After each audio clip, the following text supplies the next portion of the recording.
The painting you're looking at is Pandemonium, created in 1841 by John Martin, and it might be one of the most ambitious depictions of hell ever put on canvas. But this isn't just a fantasy scene. It's not just demons and fire. This painting is a collision of literature, politics, urban anxiety, religion, and 19th century industrial fear, all compressed into a single image. Let's step inside it. At first glance, the scene feels overwhelming. A colossal city rises from a river of fire. Lightning splits the sky. Tiny figures march in endless rows toward a monumental structure that looks more like a cathedral than a fortress. At the center stands Satan, not raging, not attacking, but observing. He's calm, proud, almost architectural in his stillness. This moment comes from Paradise Lost, the famous 17th century epic by John Milton. In the poem, after being cast out of heaven, Satan decides to build a capital city in hell, a place where he and his followers will rule rather than submit.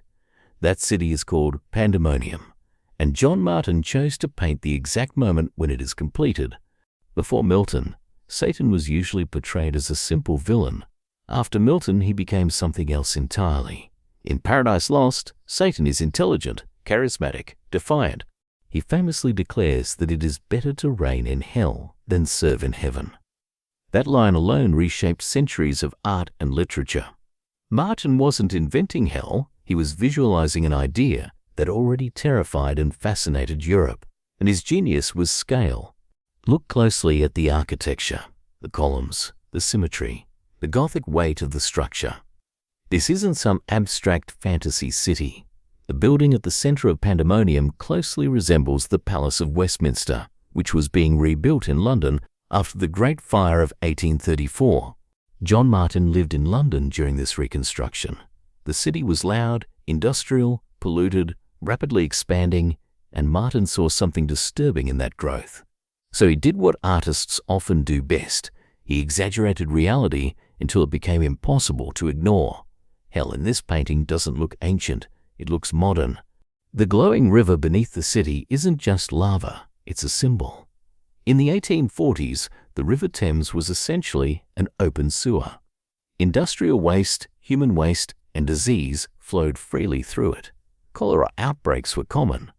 The smell could be detected miles away. This period would later be remembered as the Great Stink. John Martin had actually proposed an early sewer system to clean London's waterways. He was ignored, so instead he painted what he feared London could become, a shining city built on rot. When Pandemonium was first exhibited in 1841, reactions were split. Some viewers were stunned by its ambition. Others thought it was absurd. One of its harshest critics was John Ruskin, who dismissed Martin's work as pantomimes of the apocalypse. Ruskin believed art should be moral, restrained, and rooted in nature. Martin believed art should overwhelm you. History, it seems, sided with Martin. Here's something many people don't know. John Martin didn't just paint Pandemonium. He designed the frame too. It's carved with serpents, dragons, and twisted creatures that seem to crawl out of the painting itself. The frame doesn't contain the horror, it extends it.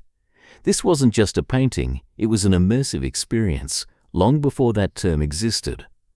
Today, Pandemonium hangs in the Louvre Museum. It isn't really about demons. It's about human ambition, about cities built faster than they're understood, about pride disguised as progress, about beauty rising from foundations that might not hold.